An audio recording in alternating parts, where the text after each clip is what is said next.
others celebrate the wins, Yes. we celebrate the mud. each episode has a special guest. Tony-nominated actress, Broadway's Lily Cooper. Tashir Zameda. David A. Gregory. Getting messy with muddy topics. We are going to be talking about grief journey. With hilarious moments Now get over here. And deep conversations. I'm ashamed to even admit this, but this is what happened. This is Into the Mud. Hey, everybody, and welcome back to Into the Mud podcast. While others celebrate the wins, We celebrate the mud. I'm Alex Cuman. I'm Drew King, and we're coming to you live from the Barrel Lounge at the Malin West Village. And today we have a lovely, amazing, dashingly handsome guest on the podcast, the beautiful Aidan Wharton. Thank you. Yes, of course. Aidan, I'm so happy you're here. I'm so happy to be here. This is so exciting. I love your homosexual watch. Obviously. Very gay. I realized Very after I left gay. the house that I was like, I wore the least colorful outfit I could have for Pride, so I got my watch. It's okay because the stories we tell today are going to paint our episode. Can't wait. Not the outfits. Really. Okay, is that? I love it. Oh my God, I love it. Okay, so This Gay, is going gay, to be gay. the gayest episode this yet. is our gayest episode yet. So this is our final week of Pride episode is what we're choosing that this is going to be. So today we are going to dive in and we are going to get muddy about Pride. But before we kick it off, okay, so Aidan, you are a Broadway actor. You're also a writer. You're also an advocate for the gay community. You are the founder and owner of Gay Buffet on Substack, which Correct. is beautiful. You're a fantastic writer. Thank you. You also are, that's right. You're born and raised in Hawaii. Yes. Where? You know, the Big Island? The Big Island. My brother lives in Maui. Oh my gosh. Okay, so I can see Maui from the Big Island. Okay. You're not close. You can, on a clear day, you can not really wave, but sort of wave at each other. I've never been. Yeah. I gotta go. Why not? I know. I'm terrible. My brother's been there for 10 years and I've never been. I'll go to Miami. Whoa. Ugh, we'll do it. But you went to Penn State. Did you go for musical theater? I sure did. You sure did. I Of sure course you did. did. Of course you did. And then you also do film and TV. You were in the movie Fire Island. You were in the movie Bros. Gay. Gay. that's Gay. Very Yeah. gay. Yes. Yes, I do. Comedy. Yes. Of course. You toured the country with Girl from the North Country, the Bob Dylan musical, which I saw right after the pandemic. Beautiful. I love that show. You are one of the few loyal lovers of the show. No, a lot of people love it. It just was a hard sell on Broadway and around the country. I get it. It was. Yeah. I forget what the premise was because it was so long ago and we went through a pandemic. Correct. But it's all Bob Dylan music and the orchestrations were so beautiful. We won the Tony. I love it. I love it. I love it. I love it. Tony. Yeah, it's really beautiful. that. But like we said, above all, you are also a huge advocate for the gay community. So first, before we dive into the topic of conversation, can you sprinkle in, let us know, what is some of the advocacy work that you have done over the years? Yeah. So my advocacy work really started with politics, with the elections. So I actually, before North Country, I toured with Wicked Mm-hmm. right before COVID. And then during COVID, we all had lots of free time for the 2020 election. And so I started doing some relational organizing with all of my friends and building little voting squads and having that fuel people. What I learned is that I was a lot of people want to do good things. They just don't know how to start. Mhm. And so I would do really simple things of text 3 people you know this week and ask them if they're registered to vote. And if they're not, give them this link. Mhm. Or donate an amount that you can donate to one of these 3 senators running, etc.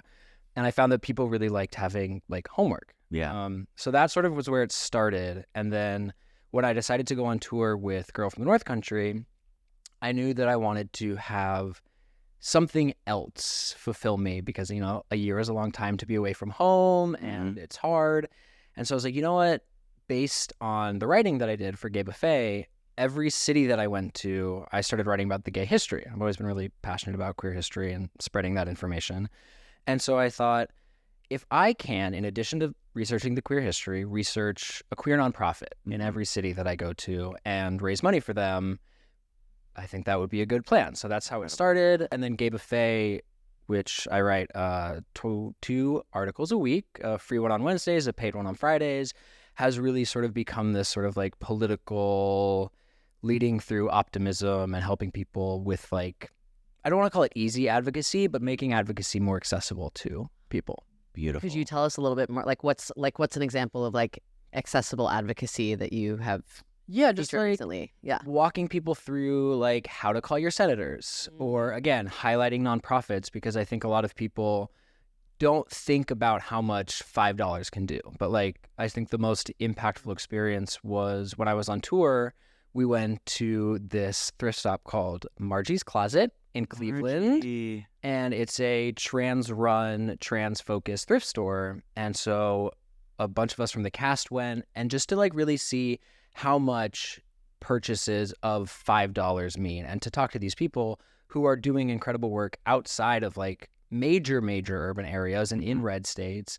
And I was just like, wow, the impact that we can make as people who are far away from these places is huge. And just sort of directing people to these resources and where their money is most helpful, and amplifying voices that need to be amplified, sort of going from there. Yeah. That's so special. Congratulations. Oh, thanks. It was really cool, and I'm still in touch with them. Like, Yeah. it's really, I think, being in New York, it is, you throw a stone and you hit a nonprofit. Yep. Right. But to actually like go to these like really red states in like Memphis and Nashville and the South, Florida, Mhm. and you're just like, wow, these people are doing something that I consider so brave, because Absolutely. they don't have the infrastructure and the protection of blue states. Yeah. And it's one. Or even the community support necessarily. Right. Well, I found it's actually much like the community support within the queer community there is so much stronger. Yes. Because Yes. it's so much more visible, it's so much more immediate.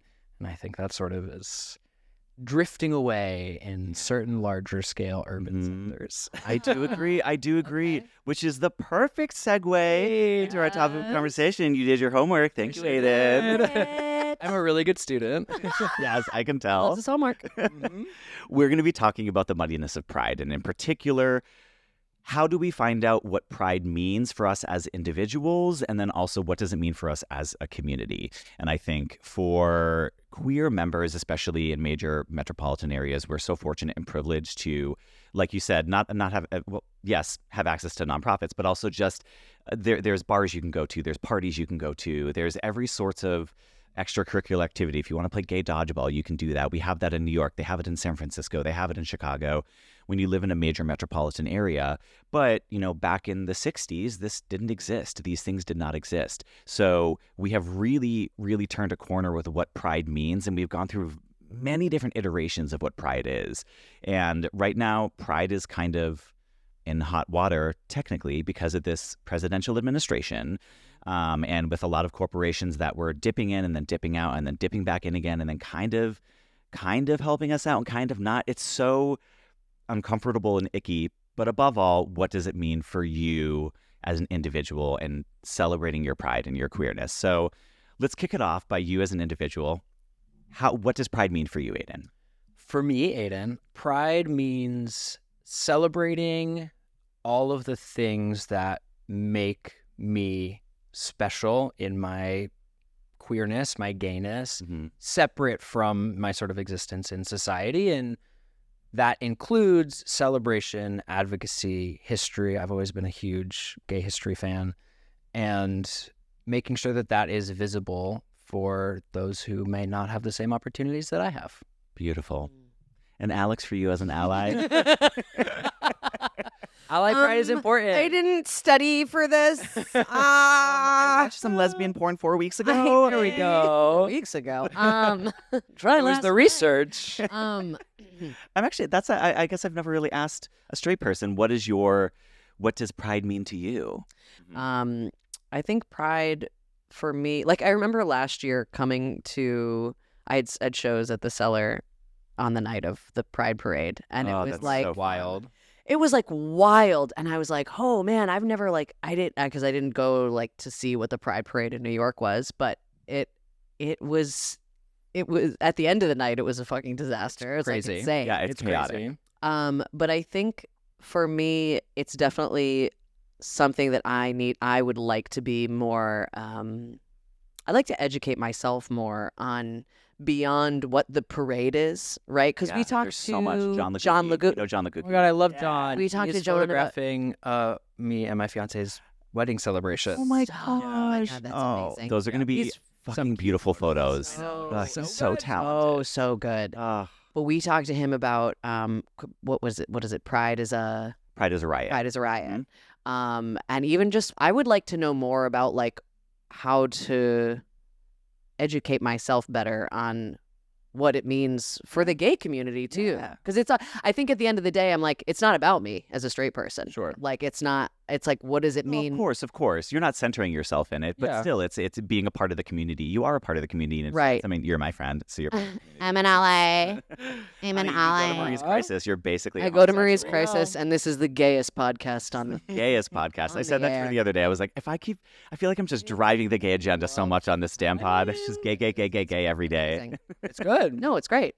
It's great. I love it. perfect. I love it. What does Pride mean to you? I'm so happy you asked. Pride means a lot of things to me. I do actually like the idea of celebration. I want to celebrate it. I think I'm very fortunate to have come from a very liberal family, a very blue state. So I have the privilege of being able to not have as much trauma about my sexuality that other people have had or people in previous generations have had. But I think one thing that I'm particularly deeply proud about is my uncle was a gay civil rights activist. His name is Alfred Ferreira. Okay. He was a public school teacher in Boston. He was a photography teacher. And just as AIDS, so he wasn't a civil rights activist, at Stonewall, but just as AIDS was just starting to hit the newspapers, he had a student of his who committed suicide because he was gay. My uncle had been closeted this whole entire time.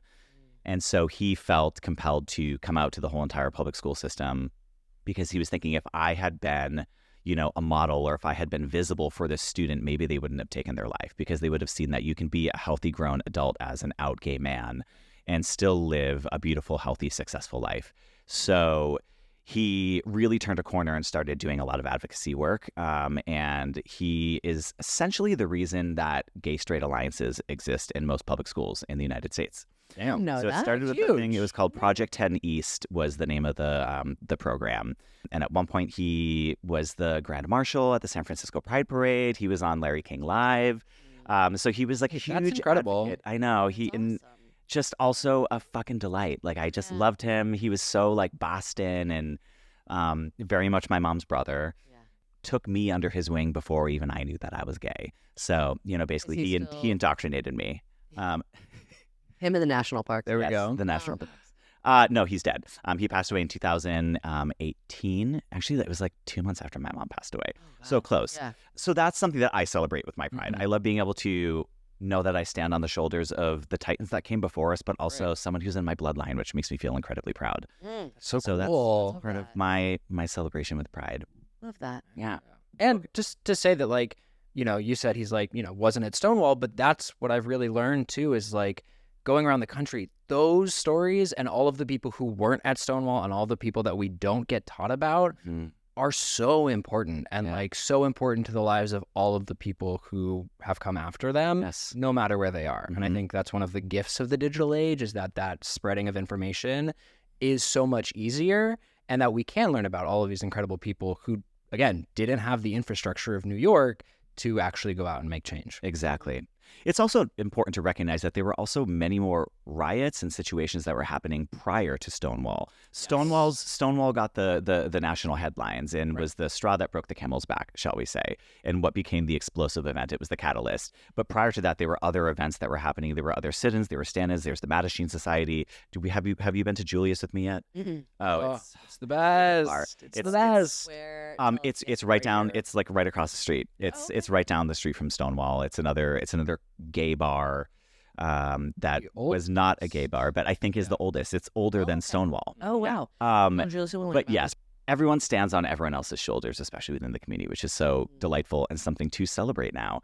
Yeah. But as we know and as we discussed in our conversation, is that today pride means something different for everybody. It means something different for Gen Z. It means something different for the boomers. It means something different for Gen X, for millennials. And everyone in different areas are choosing to celebrate pride in their different way. Some people love pride. Some people hate pride. Some people are terrified of it. Some people want to go party and do drugs. Some people want to go to the pride parade that's corporate and sponsored because it's fun and flashy and they want to wear Speedo and look hot. Some people resist that and they go to the Queer Liberation March or Dykes on Bikes. There's many different ways to celebrate pride. So we wanted to have this conversation about How does one, as a member of the queer community, figure out and boil down what pride means to them, and how do they choose to celebrate it in this particular month, but also in every day of their life? So where do you stand with your celebrations of Pride? You know, when it's Pride Month, it comes about. What do you choose to do? What brings you joy? Oh, okay. What brings me joy? I really love being around queer people. Like that sort of community aspect really fills my cup. I don't need to know them. I don't need to like have a huge group of friends that go from like thing to thing to thing. I just need sort of that tangential energy. And so I love Pride. I love seeing the rainbows everywhere. I just think it is like the best. When I moved to New York in June in 2017, I was like, oh my God, this is heaven. That's the perfect time to move to New York. Oh, it was the best. Where'd It you was move the from? best. I moved from college, so middle of Pennsylvania, Okay. Penn State to Okay. here, and I was just like, wait, this is gay? Incredible. Yep. Yeah. And so I like wherever those gay spaces lead me. And that's been super different. You know, it's been marches, it's been the Pride Parade, it's been parties, it's been, you know, Fire Island. Like it has been a whole host of things. And I find that it changes from year to year. This year feels like a much calmer, sort of deeper year for my Pride celebrations. Okay. Do you feel like you're sitting more into the advocacy of it, considering the political Yeah. climate, or? I feel like there is a different responsibility this year. And I think, you know, a big part of what I have learned over the past like 6 months, especially on Substack and on the sort of like writer side of the internet, is there are no two ways the same to celebrate Pride. Correct. And everyone has their own opinions about Pride, and everyone should have their own opinions about Pride. And what is so wonderful about the internet is how all of this can spread. And what is so terrible about the internet is that everyone has this sort of like sense of individualism when it comes to Pride. And it's, well, this is my way. Your way is different. I'm scared that our ways are not compatible. Yes. Therefore, I don't feel XYZ. You should feel XYZ.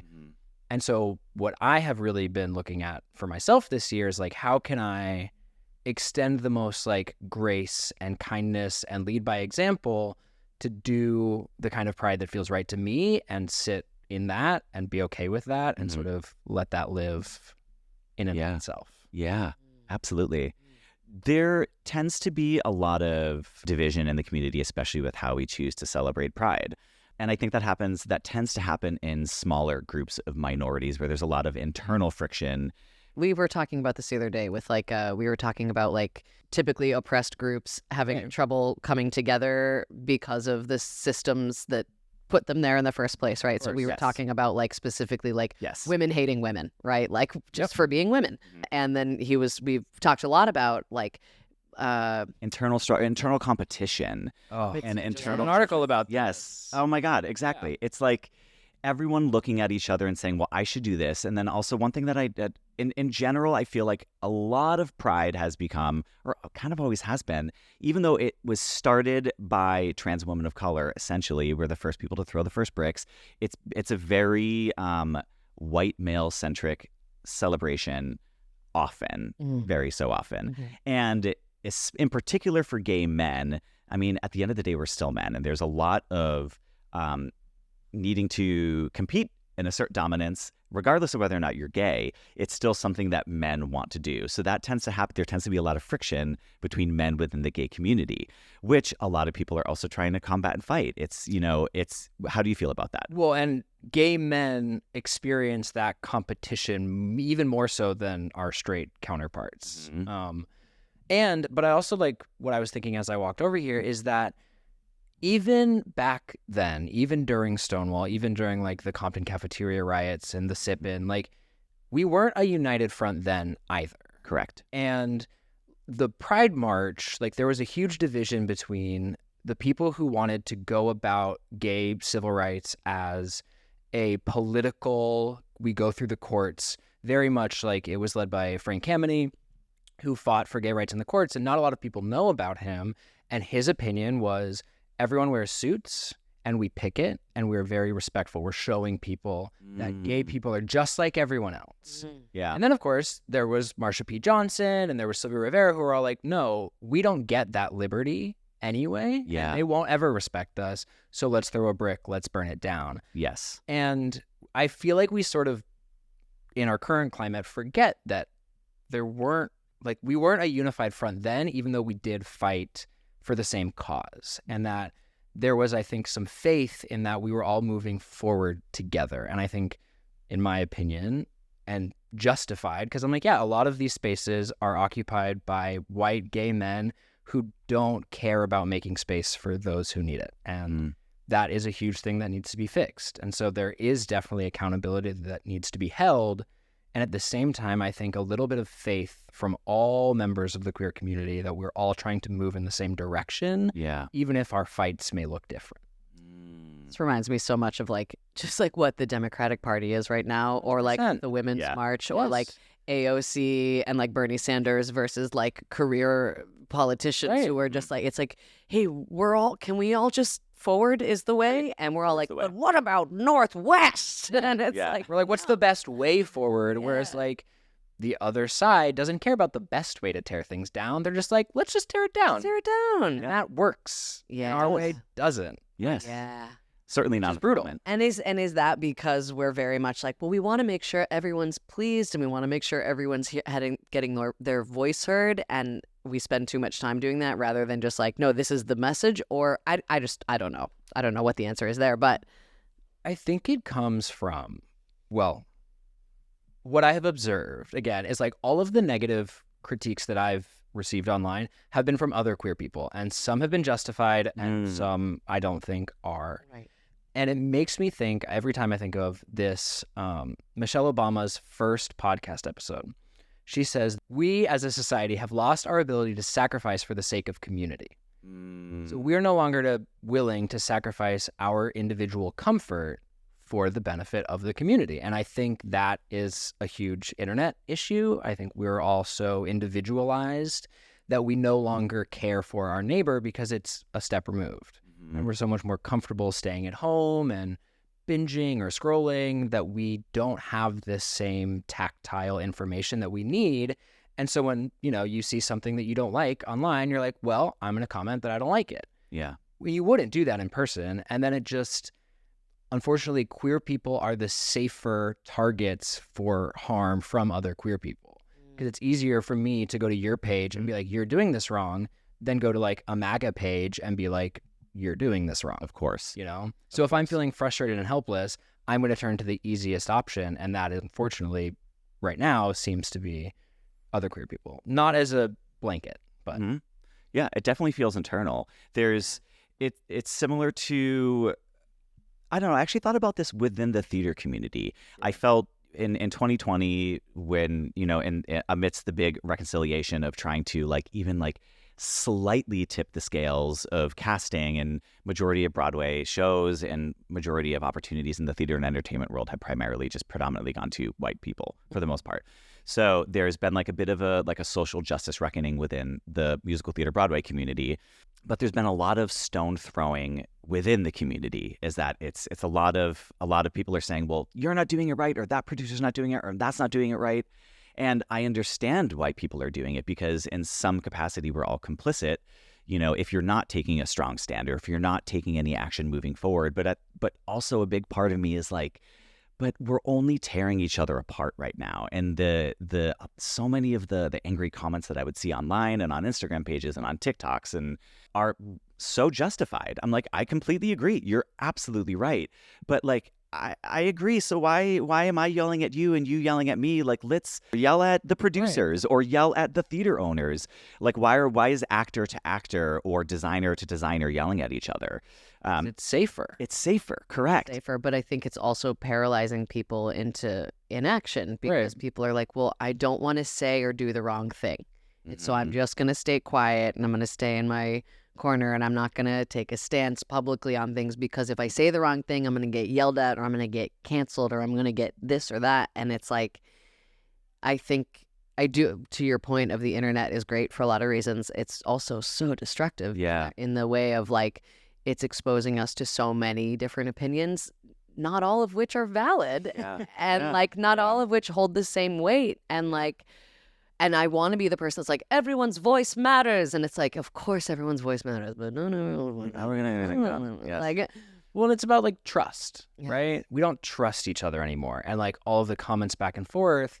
And I Casey tells me not always to engage with all of them, but I try to engage with pretty much everyone because I want to be like, a lot of them come from looking at one particular thing that I have done, and that's it. A lot of them don't want to have a conversation. A lot of them will post one comment. I'll respond. I'll give more information. I'll ask if they want to have the conversation in like a non-public forum, and I never hear anything. And I recognize that I have a ton of privilege as like a cis white gay man living in a blue city in a blue state. Right. Yeah. And I also feel like it's my responsibility to use that to platform other people and have these conversations. And I think we just have to like reach one level further into our connection with people and have faith that everyone's sort of doing the best they can. Yes. The world is burning. Yeah. And what I have learned from a lot of these writers, most of them are actually pretty much all the queer writers, all the writers that I talk to on Substack are queer. And I've really been shown like the breadth of activism, the breadth of what that looks like. And Substack is like a very slow paced sort of social media site. And people who are like, I need time to go back to my activism. I need to recharge. And there's like a really beautiful sense of community and faith there. Where people are like, I get that you're doing what you can in a time when just the bare minimum is sort of okay. And yet, I say like to the white gays out there, if your pride plans look just like partying, maybe balance that with activism. Or if you're at a party, make sure that it is a space that feels inclusive for people who might not fit in there. Like, I've had a lot of conversations with my friends of color who are like, well, I don't want to go to these circuit parties because they suck. And because like the white gays are just like edging me out of the crowd or pushing me away. And, we do, I think, have a real responsibility as pride becomes wealthier and whiter to make sure that these spaces are balanced. Make your pride however you want your pride to be, but make sure that there's room for everyone. I love that. What are some ways that people, I know we're releasing this sort of towards the end of Pride Month, but outside of Pride Month even, what can people be doing? Do you have, I know you're, I think subscribing to your newsletter is the first step, but what are some like, accessible steps for people to get into advocacy or making their pride more expansive than in past years? I think my first recommendation would be to like really sit with what you want it to be. Like my pride is big on history. So like I love having some shroom chocolates and coming down to the West Village and putting on Mixcloud. There's the Pine Walk tapes, which are a collection of cassette tapes that were found in Fire Island that are all these disco sets from like the 80s and the 90s. You have to send me this link. It is incredible. And you literally are like, I'm listening to something that was like New Year's Eve, 1985. Oh my or gosh. Saint, 1987. And I put them on and I will just walk around Christopher Street. I'll walk to the Christopher Street Pier because that's what that means to me. Yeah. I'm like, my fiance, love him to death. He's usually busy. And so I'm like, I do that alone.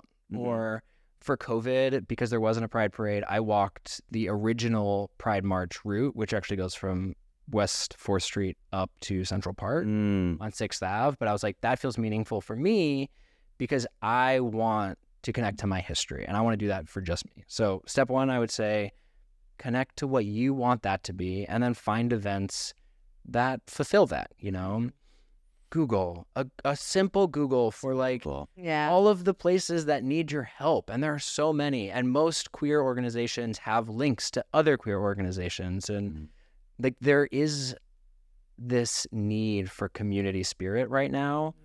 And whether that's just like volunteering, people are always happy to have you volunteer. And it's so rare, I think, for people to go out and search for something good that they can do for the community.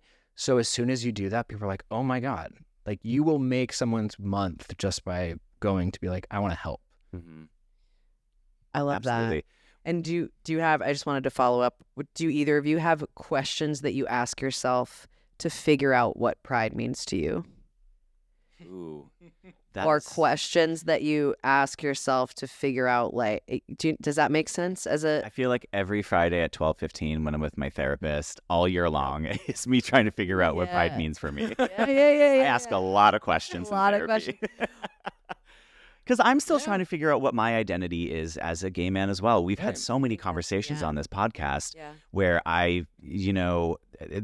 it's what we touched upon earlier is the friction that is within the community. It's such a paradox. Gay bars are a paradox for me. Gay parties are a paradox for me. So is Fire Island and Provincetown. Even spaces in which I'm a white, gay, cisgendered man. And those spaces are essentially made for me. Fire Island is like, that should be my bread and butter. And I love it. I go and I feel so at ease. And then I also have anxiety attacks. I read your article about gay exceptionalism as well. And so it's part of that. It's the culture of needing to be exceptional and be beautiful and then therefore have that determine my self-worth. So I have to do a lot of questions that challenge. I ask a lot of questions that challenge that. I'm saying, why does the underwear party give me anxiety? But why does the underwear party make me feel confident if I have abs? Why does it make me feel terrible if I'm not fit right now? Or I don't know. There's a lot of questions that I have to ask myself because I'm still trying to figure out, and I will be for the rest of my life. I think it's a lifelong journey, who I am as a queer person and as a gay person. So I feel like all these questions that we have in all these episodes where I feel like initially my reaction is like, gays make me mad, or like, horse meat disco, which I went to for the first time ever, like 2 weeks ago. Stressful and fun.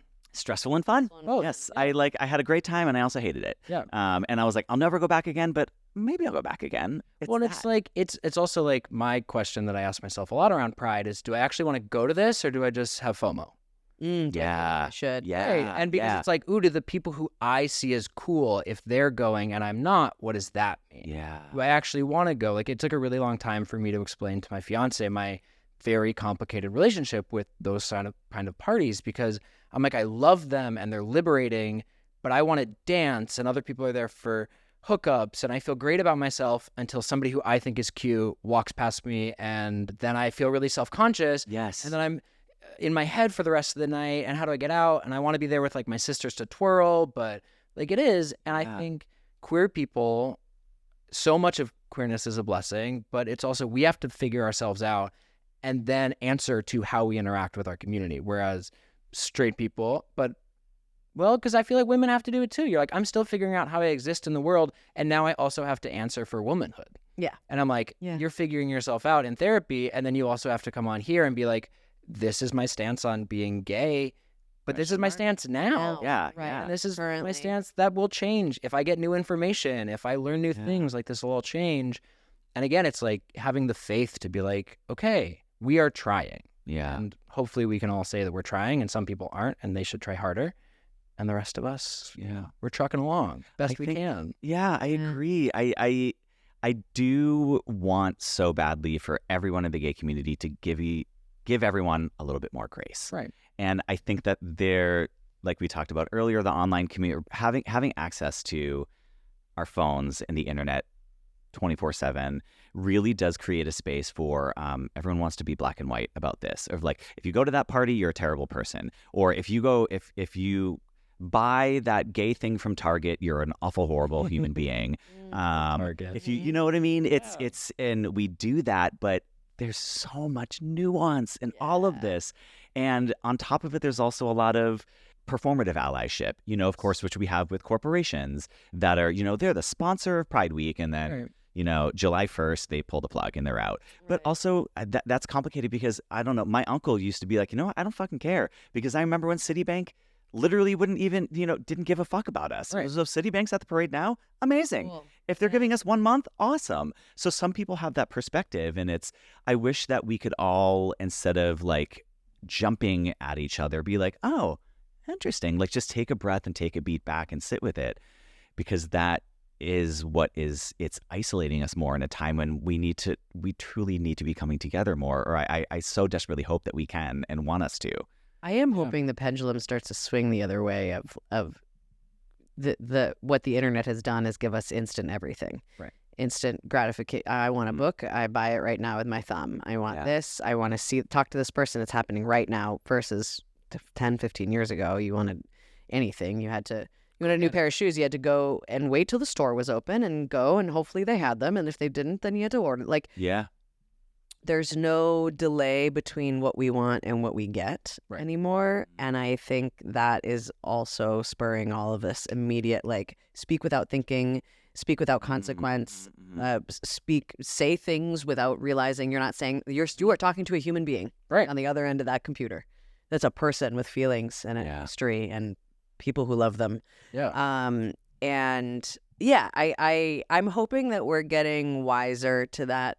Just like as I don't know. I don't know if we are. My hope is that we learn how to be with each other better. Who knows if we will. But I wanted to bring up the corporate sponsorship thing because of the administration this year cutting. There's a lot of major corporate sponsors that are not donating to Pride Month in the ways that they used to, and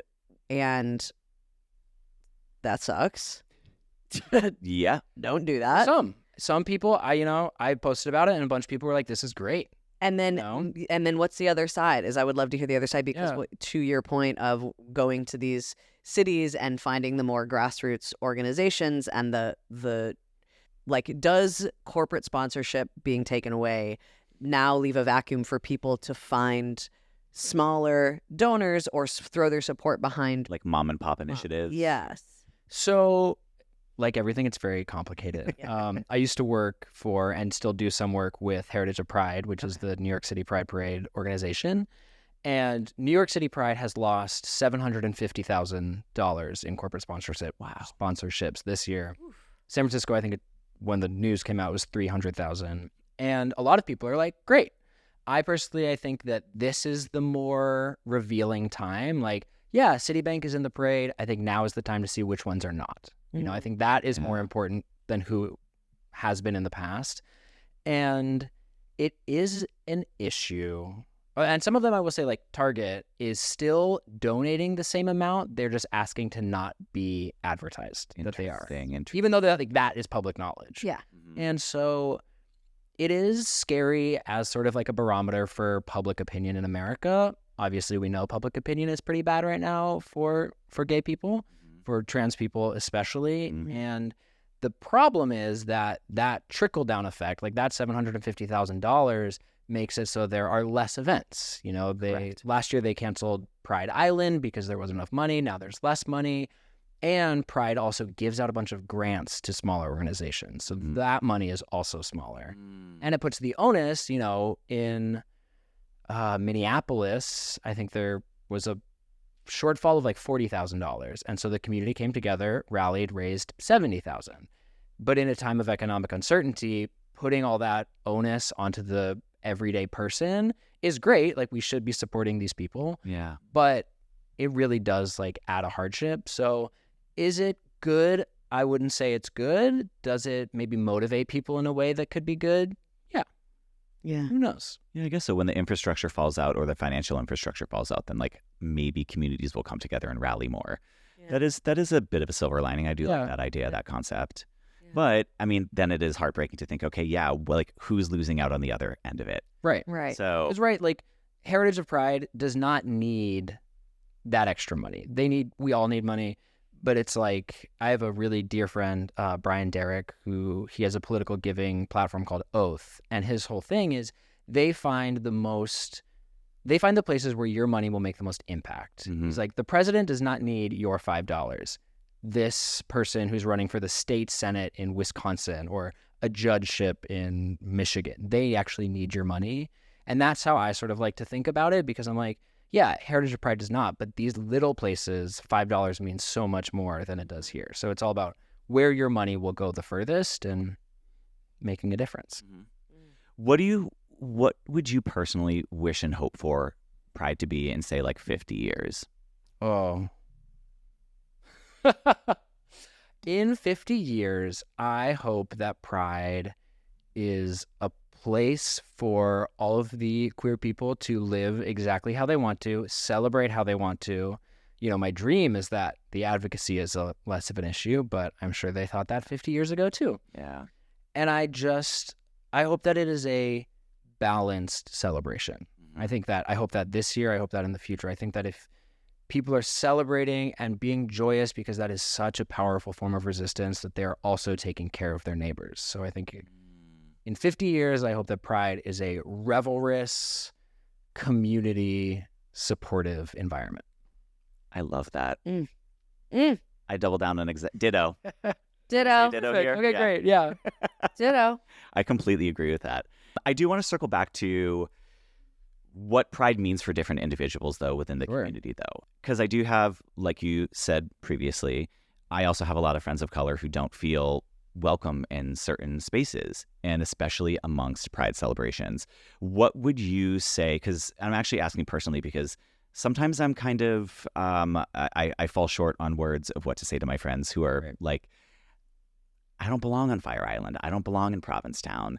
And then I tend to be like, oh no, but the beach is beautiful and Provincetown has great restaurants. And then I'm like, whoa, I need to like dial it back and look at it from their perspective. And of course I have to think, yes, oh my God, you're 100% accurate in feeling that way.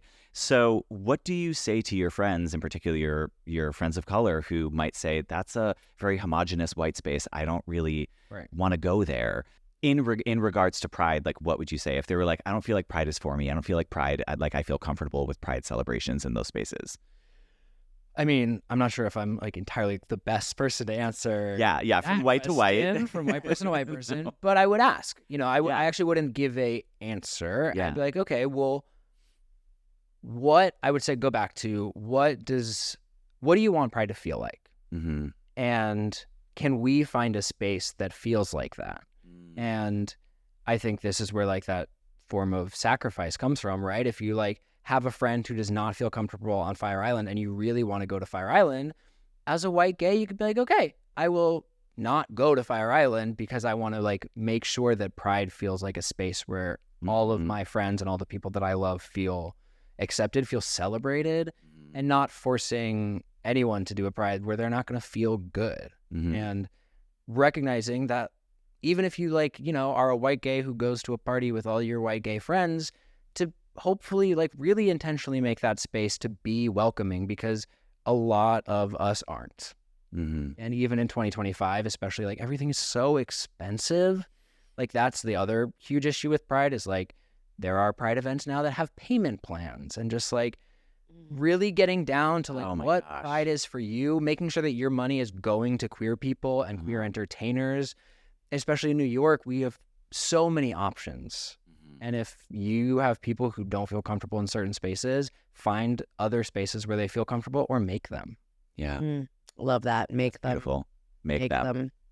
Okay, so I do want to ask you, because this is popping up on my social media feed all the time. And of course, it makes my blood boil. And of course, I already know the answer for it, but I'm curious what your perspective on this is. Okay. Because this incident actually happened to me in high school. I came out in high school, so a similar thing happened to me. But is the narrative of, well, what about straight pride? Which, of course, I know, puke, I hate it. It's so fucking annoying. But even when I came out in high school, I remember there was one guy in particular in my class who was just being a fucking dick and decided to wear, in the month of June, a straight pride shirt. And so that was my first experience with that at 16. And of course, it's on the news. Fox News loves to throw that around. A lot of the corporations do, and a lot of homophobic people trolling the internet love to throw that out as well. So what is your clap back to people who say, but what about straight pride? I don't clap back. Okay. Okay. Talk to me. Well, because so there's already straight pride. Like there's in Idaho, they're doing Hetero Fest. Hetero is awesome. Yes, in Coeur d'Alene. Yep. And hold on. It's wild. Hold, please. What are the events at Hetero Fest? There's like a Beers for Breeders event. That's the only one I can remember off the top of my head. But it is exactly that. It's couched in family values. Yeah. I remember, I think I commented on it being like, cool, like hate, whatever. And like the owner of the account was like, what's hateful about celebrating family values? But he like platforms anti-trans rhetoric, anti-trans speakers and the whole thing. And I don't So again, my whole thing about like how I like to exist on the internet is I like to be like, all right, let's talk about it. You know, you're entitled to this opinion. Of course. We have different opinions. A big thing like pre-election was talking to Trump voters and being like, let's have a conversation about it, because again, there's no faith, there's no trust. And if somebody were to come to me and be like, well, why is there not straight pride? I would explain the reasons why there's gay pride. And I would Yes. talk about the bills, and I would talk about the laws. I would talk about the fact that I couldn't get married, and like, Yep. who knows if I can get married in 5 years. Like, I instead would talk about all the reasons why gay pride is so important, Mm-hmm. and sort of let them make their own mind. Because if someone comes at you like that, they're not going to change their mind. Like, they're not interested in changing. Right. You're right. If someone shows up with being like, I'm wearing a straight pride shirt, I'll be like, great, you don't want to have a conversation. You want to make me mad. Yeah. So instead, I'm going to show you my feelings because I'm a big feeler. Mhm. And if you care, you care. And if you don't, you don't. Like, I had a really great talk with a Trump voter pre-election, and it ended with sort of just being like, I'm not here to change your mind. I just hope that you sort of think about what I have said and you have said and what we've talked about on your way to the ballot. I don't know how she voted. Obviously, one vote doesn't make the difference in where we are. Yeah. But that was the thing. And like, giving faith that the few words that you will say will have an impact. I love that. Mm. That's so beautiful. Mm. I would just be like, fuck you. Right. And that is the internet. Yeah, I And mean, that's it's what a lot the of same people as Yeah, why that's is the there internet, no yeah, White yeah. History Month? Right. It's like, Yeah. well, okay. There's Tammy Baldwin. I found this quote when I was just reading up the Damn. last few days. Tammy Baldwin has this really beautiful quote in particular about pride and what pride means to her as a senator. And she says, there will not be a magic day when we wake up and it's now okay to express ourselves publicly. We make that day by doing things publicly until it's simply the way things are, which is so beautiful and really resonates so deeply with me because, yes, I asked that question of what do you want pride to be in 50 years? But at the end of the day, this is something we're going to have to fight for indefinitely, at least for Right. our foreseeable future in our lives, because people are always going to want to fight back with a straight pride or a don't shove your agenda down my throat. That's always going to be there, and we can't change people's minds about it. Right.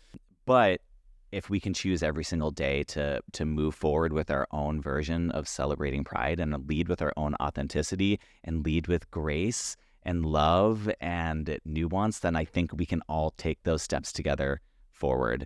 Yeah. I hope. And I think like small steps. I think people underestimate the value of small steps. I was on the train over here and getting off at Christopher Street, there were two people sitting down and one of them had a trans pin on their backpack. And just right before I got off, I was like, hey, just I have to say, I love your pin. Happy Pride. And it's like that level of community that's so easy. There's no like risk associated with it, but it told that person, I see you, you're welcome. We are community, even if I'll never see them again. And I think underestimating the small things will really hurt us. Celebrate the small things. I think I hope I hope that my hope for pride in 50 years or 100 years or 150 years is that we have the beautiful community that came together during the AIDS crisis through crisis, I hope is what we have on a regular basis without needing to have a catastrophe to bring us together in that capacity, to see across all lines of division and to just have beautiful community as queer people, without needing to fight or struggle through it or go through, have some peripheral crisis that's tormenting us that's then bringing us together. Yeah. You know, that's what I hope for it. Ditto. I I think hope is so important. I have Harvey Milk's quote, you got to give him hope on my own. And I think whenever I feel despair about the state of our world and country and society, which is frequently, I think about hope and I think about joy. And I think that queer people have always found ways to be joyous in the face of all hardship.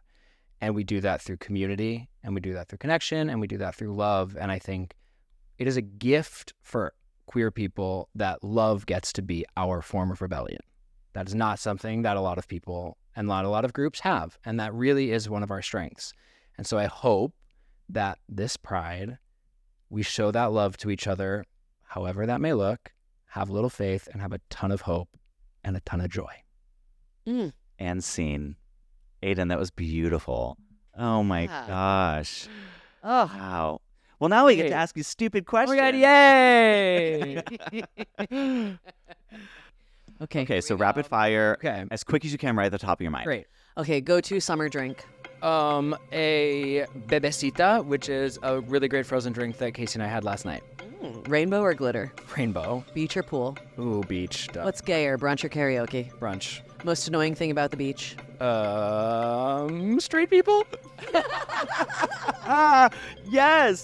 Sorry. Oh my God, bravo. Okay, rank these household items from most gay to least gay. Toothbrush, spatula, dish soap. Ooh, dish soap least, then toothbrush. Spatula is absolutely the gayest. Put it in your butt.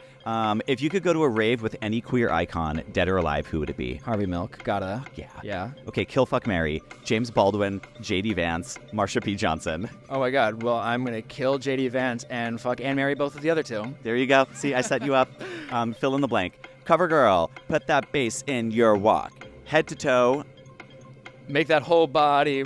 What am I supposed to do? The real thing? Oh, okay. Yeah. I don't actually really know that. I wasn't sure if I was supposed to be funny or correct, which is sort of how I interact with my whole life. Love it. Perfect. Okay. What are you correct? Which color on the pride flag has chlamydia? Ooh. Hot pink, which is no longer on the pride flag. Ooh, hot pink chlamydia summer. Just for sex. Hot pink for sex. Yes. Yep. I love that. Mm-hmm. I didn't know that. Hot pink back. And pink. they stopped putting it in the pride flag because they couldn't get it, and so they couldn't manufacture it fast enough. So turquoise Because of and Barbie. hot pink. Oh, wow. Probably. They were So that's why ran out of hot. the original was 8 and now it's 6. Wow. Oh my gosh. Mm-hmm. Okay, Aidan, this was so beautiful. Thank you. You're such an was intellect. great. You're so Dynamite. well spoken and beautiful. Absolutely. Give us a little pitch and give our followers a tiny little pitch for Gay Buffet.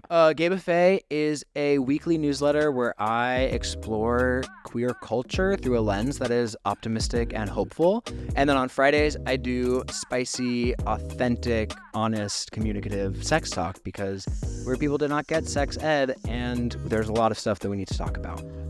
I love it. Bravo. And where can everyone find you on the social webs? So gaybuffet.substack.com, and Aidan Wharton is my handle everywhere else. AIDAN, not EN. Got it. Check. Yeah. All right. That was amazing. Thank you so Thank much. you. Aidan. Happy Pride. Woo! Go out and celebrate and find your space in your community and lead with love. Mm-hmm. We love you all. Thank you so much. Like, follow, subscribe. We'll see you later. Bye.